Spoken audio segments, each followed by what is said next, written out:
Just ഒരു കഥയായിട്ട് മാത്രമേ നിങ്ങൾ എടുക്കാവുള്ളൂ. ഒരു മനുഷ്യൻ സ്വർഗത്തിൻ്റെ നരകത്തിൻ്റെ ഇടയിലുള്ള ഒരു കോറിഡോറിൽ ചെന്നു. കഥയാണ്, അങ്ങനെ ഒരു കോറിഡോർ അവിടെ ഇല്ല. അപ്പോൾ ഒരു ദൂതൻ നിൽപ്പുണ്ടായിരുന്നു. അപ്പോൾ ദൂതൻ ഇവനോട് പറഞ്ഞെന്നാണ് പറയുന്നത്, ചുമ്മാ സ്റ്റോറിയാണ്, നിങ്ങളതിൻ്റെ മെസ്സേജ് വരുമ്പോൾ മനസ്സിലാക്കുള്ളൂ. ഇപ്പോൾ ഇത് തുടക്കം നിങ്ങൾ മൈൻഡ് ചെയ്യണ്ട.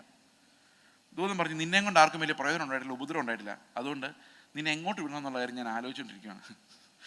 അവസാനം ഞങ്ങളുടെ തീരുമാനം, നിനക്കിഷ്ടമുള്ളത് തിരഞ്ഞെടുക്കാം, അതാണ് തീരുമാനം. അപ്പോൾ പുള്ളി ആലോചിച്ചു, എല്ലാവരും സ്വർഗം ഭയങ്കര കാര്യമായിട്ട് പറയുന്നു, നമുക്ക് ആദ്യം സ്വർഗവും നോക്കിയേക്കാം. പുള്ളി നേരെ സ്വർഗം എന്ന് എഴുതി വെച്ചിരിക്കുന്ന ഡോറിൻ്റെ അടുത്തോട്ട് എന്ന് കഴിഞ്ഞപ്പം അവിടെ രണ്ടുമൂന്ന് അമ്മച്ചിമാരിരുന്ന് ബൈബിൾ വായിച്ചുകൊണ്ടിരിക്കുന്നു, പാട്ട് പാടിക്കൊണ്ടിരിക്കുന്നു. ഇയാൾ വിചാരിക്കുകയാണ്, ഇതെന്താണ്, ഇത് തന്നെയായിരുന്നു ലോകത്തിലും, ഇത് തന്നെയാണ് ഇവിടെ സ്തോത്രം. ഇവന് വലിയ ഇൻട്രസ്റ്റ് ഇല്ല അതിനകത്തൊന്നും, സ്തോത്രവും സ്തുതിയും, എനിക്കിങ്ങും വേണ്ട എന്ന് പറഞ്ഞ് നരകം കൂടെ ഒന്ന് കണ്ടേക്കാം. ഈ നരകം കാണാൻ വേണ്ടി പുള്ളി പോയി. അപ്പം നരകം എന്ന് പറഞ്ഞാൽ വളരെ മനോഹരമായൊരു കെട്ടിടമായിരുന്നു, ഗ്ലാസ് കൊണ്ടുണ്ടാക്കി കെട്ടിടം. അപ്പോൾ ഇനി ഗ്ലാസ്സിനിടയിലൂടെ നോക്കി അകത്ത് എന്താ നടക്കുന്നുണ്ട്. അകത്ത് നടക്കുന്ന കണ്ടിട്ട് അവൻ ഞെട്ടിപ്പോയി.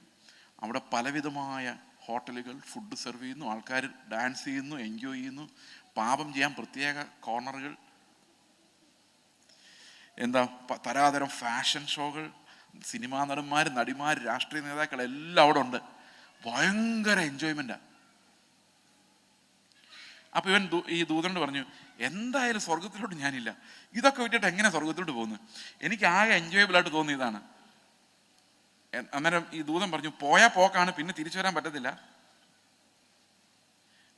എന്തായാലും സ്വർഗത്തിലോട്ടില്ല, നിങ്ങളൊന്ന് നോക്കി, ഇതിനകത്ത് നടക്കുന്ന ആ ആഹാരം കണ്ടിട്ട് തന്നെ എനിക്ക് സഹിക്കാൻ പറ്റുന്നില്ല. പുള്ളി നേരെ ചെന്ന് ഡോർ തുറന്നപ്പം 2 കുട്ടിപ്പിശാചുക്കൾ വന്ന് ഇവനെ തൂക്കി എടുത്തുകൊണ്ട് പോയി ഒരു ചട്ടിയിലിട്ട് വറക്കാൻ തുടങ്ങി. ഇവൻ അകത്ത് നോക്കിയപ്പം ഈ പറയുന്ന ഒന്നും അകത്ത് കാണുന്നില്ല. അകത്ത് ഇരുട്ടും തീയും പുഴുവും മാത്രമേ ഉള്ളൂ, ഒരു സാധനവും വെളിയിൽ കണ്ട ഒന്നുമില്ല. അപ്പോൾ അവൻ ഈ വറക്കുന്ന കുട്ടിപ്പിശാചോട് ചോദിക്കും, ഇതൊന്നും അല്ലല്ലോ, എന്നെ നിങ്ങൾ പറ്റിക്കുമായിരുന്നല്ലേ, ഇതൊന്നും അല്ലല്ലോ വെളിയിൽ നിന്ന് കണ്ടെന്ന് പറഞ്ഞു. ഞങ്ങൾ ഈ നരകത്തിൻ്റെ അഡ്വർടൈസ്മെന്റ് അങ്ങനെ വെക്കുന്നതെന്ന് പറഞ്ഞു. നമ്മൾ ഈ അഡ്വർടൈസ്മെന്റിനകത്ത് ചുറ്റിക്കിടക്കുന്നതുകൊണ്ട് ഈ സ്വർഗവും നിങ്ങൾക്ക് അതിമഹത്തായ പ്രതിഫലം എന്നൊന്നും പറഞ്ഞ് ഒന്നും തോന്നില്ല. കാരണം ഈ പെന്തക്കോസ്തിലെ പ്രസംഗം കേട്ട് നമ്മൾ മനസാക്ഷി